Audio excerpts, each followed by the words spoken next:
The big story that we're following this morning is the concern over the new strain of COVID called Omicron. Yeah, it's a variant of COVID-19, one that's causing a lot of worry here in the U.S. and around the world. Experts think it perhaps could spread quicker. Could it be more resilient against the vaccine? We're not quite sure yet, but here to help talk about this is UCSF infectious disease expert Dr. Peter Chin Hong. Thank you so much for joining us, Dr. Chin Hong. Always great to have you here, helping assuage our concerns with this new information. Yeah, or should we be concerned? Or are you going to make us more worried? So tell us from the beginning about this variant and why it's such a big deal and why it's different. Yeah, so thanks for having me on, James and Daria. I think the big red flag was in South Africa when they were kind of at a lull in cases, kind of like where we were in California, and all of a sudden they saw a big swing up.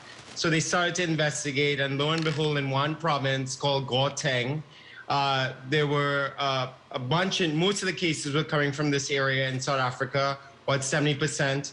And there was a big upswing in cases, mainly young people aged 18 to 34 from the university. And they found that it was this weird variant that had a ton of new mutations, more than any other variant. So 30 mutations overall in the spike protein, 10 of them at the end of the spike protein, which might make it stickier. So that was kind of the red flag, the rate of increase, the rapid rise to dominance. And remember, Delta was the name of the game in South Africa, just like it was in the US. And all of a sudden, here's this new upstart making itself known. But do you compare the spread there to the spread that could happen here? Because their vaccination rate there is like 20 or 21%, and ours Correct. Is so much higher. Yeah, so I think we'll be buttressed a little bit by a higher vaccination rate. But as we can see from Europe, you require a lot more people vaccinated to kind of keep the new variant of the day at bay. Europe, like Germany, has very similar vaccination, even higher than the US, and yet they're seeing a big surge. So it means that if there are enough people, and there are millions of Americans who still haven't been vaccinated or even have seen natural infection, that gives enough noses and mouths for something to spread around. It's interesting. I find it fascinating you say there's a ton of mutations apparently with this variant, and it appears to be striking predominantly the younger demographic there in South Africa. Is that because of these mutations, it's spreading more quickly through younger folks? Well, I think it's spreading in the younger folks because they're the ones who are the most mobile, but also the ones, even within a lower vaccination country like South Africa, it's the population that's the least vaccinated. So I think that's part of it. Most of the cases so far, by report, have been milder. They've been, again, in these young people, and they've been mainly in unvaccinated. So the admissions they're seeing in South Africa are, again, kind of like the same old formula of mainly unvaccinated people. Now, we've got travel restrictions in place starting today with the U.S. and South Africa.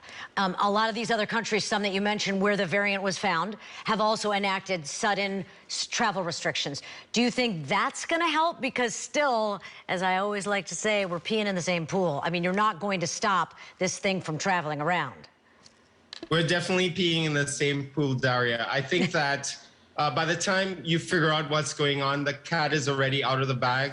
They're like little coronavirus bombs going off all over in the weeks that it took people to begin to become aware that this was an issue. I think it may slow down the growth, but if you have enough people infected in a particular country or location, for example, it just kind of goes up exponentially.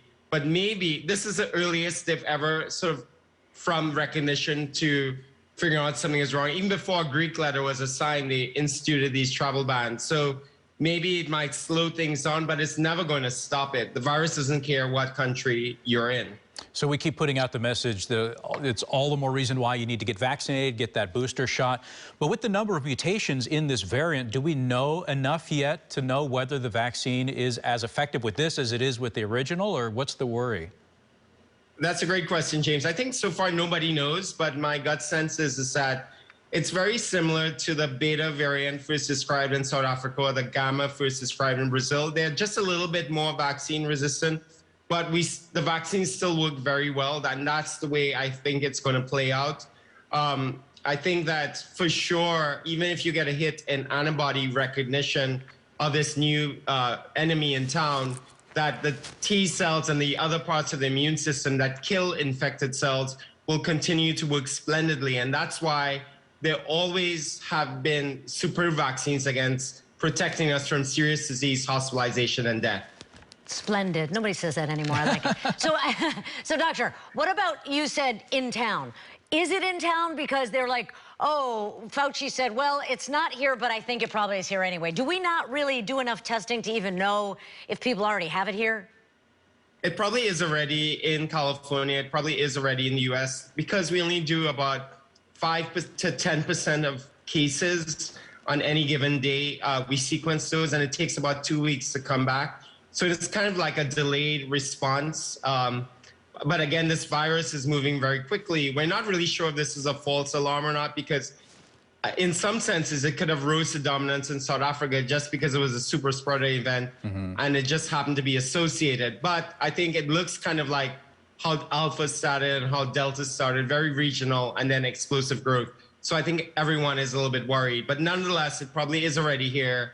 We have a lag in detection, and you know, at some point we'll be doing stories about the first one in the Bay Area, the first one in California, and we'll see how it goes. And are you still wearing a mask? I'm still wearing a mask when it's crowded indoors, but I'm always a little bit cautious in scary-looking situations. But in most places, you know, as a boosted person, I feel kind of invincible to the most sense. Going outdoors, you know, eating indoors with a mask in the beginning and then taking it out to eat, going to see Encanto. I mean, these are the kinds of things that I don't think I'm going to change at this moment based on what I know so far. Okay. All right. We'll do what you're doing. Okay. Absolutely. Yeah, and again, get vaccinated, because that's what gives people that sense of security. Thank you, Dr. Peter Chen-Hong. As always, we appreciate your insights. Thanks so much, James and Daria. All right, we'll be right back.